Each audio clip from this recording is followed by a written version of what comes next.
Hello everyone. इस lecture में हम बायोगैस के बारे में पढ़ेंगे।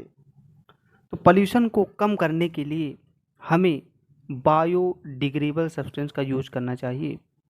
बायोडिग्रेडेबल सब्सटेंसेस ऐसे सब्सटेंसेस होते हैं, यानी कि अपघटित सब्सटेंसेस। अपघटित मीन्स जो टूट जाए, आसानी से ब्रेक डाउन हो जाए। पॉल्यूशन को कम करने के लिए हमें बायोडिग्रेडेबल सब्सटेंसेस का यूज करना चाहिए। ऐसे सब्सटेंसेस होते हैं बायोडिग्रेडेबल, जिन्हें माइक्रो ऑर्गेनिज्म जो होते हैं, यानी कि सूक्ष्म जीव, आसानी से इन्हें ब्रेक डाउन कर दें और इनका उपयोग अपने भोजन के रूप में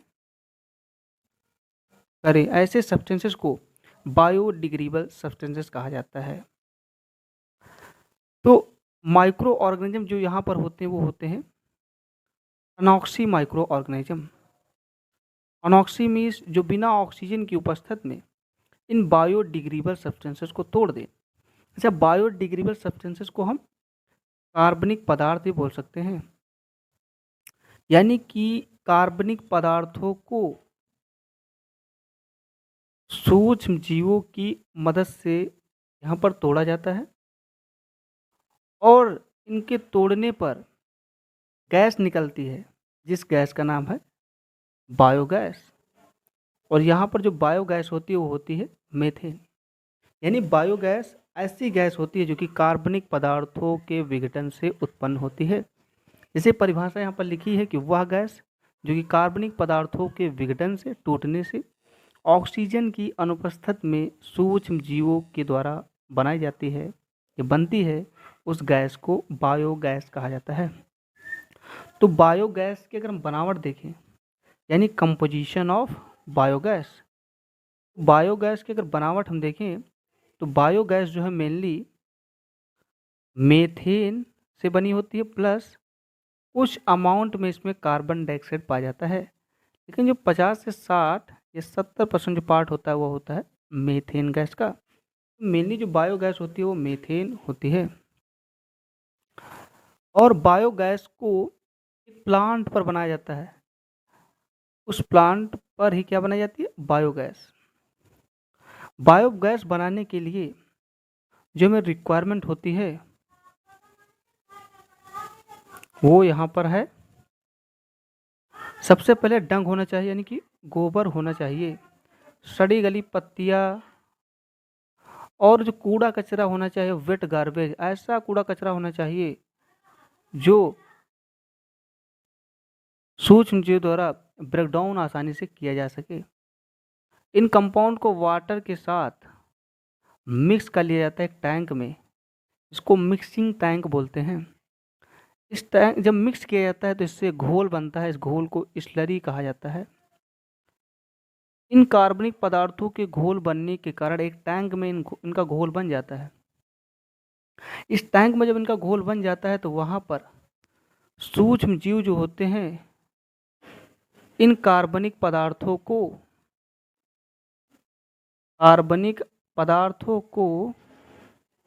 कार्बनिक अम्ल में बदल देते हैं, कार्बनिक अम्ल में बदल देते हैं। जैसे ही कार्बनिक अम्ल या ऑर्गेनिक एसिड बनता है, कुछ सूक्ष्म जीव होते हैं जिनका नाम है मेथनोजेंस। मेथनोजेंस ऐसे सूक्ष्म जीव होते हैं जो कि मेथेन उत्पन्न करते हैं, जैसे कि मेथनोकोकस, मेथनोमाइक्रोबियम, ये मेथनोजेंस होते हैं। ये कार्बनिक अम्ल को ब्रेक डाउन करते हैं, तोड़ते हैं और इससे मीथेन गैस उत्पन्न करते हैं। जो मीथेन गैस होती है CH4 होती है। इसी मीथेन गैस को एक पाइप होता है जिसका नाम है एग्जिट पाइप, उस पाइप से इसको निकाल लिया जाता है और निकालने के बाद इसका बहुत सारा उपयोग किया जाता है। जैसे कि इसका उपयोग कुकिंग गैस के रूप में किया जाता है, यानी कि ईंधन के रूप में किया जाता है, खाना बनाने के लिए किया जाता है।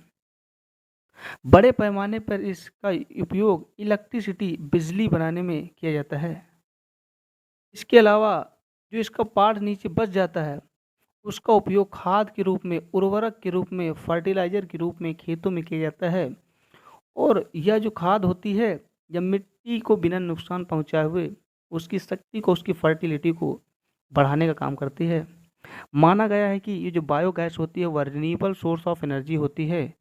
रिन्यूएबल मीन्स होता है जो कि कभी ना ख़त्म हो, और ये जो गैस होती है वो पॉल्यूशन फ्री होती है, इको फ्रेंडली गैस होती है, और इको फ्रेंडली होने के कारण इसका उपयोग किया जाता है पॉल्यूशन को कंट्रोल करने के लिए। इस प्रकार बायोगैस बनाई जाती है जो कि यहाँ पर लिखा है।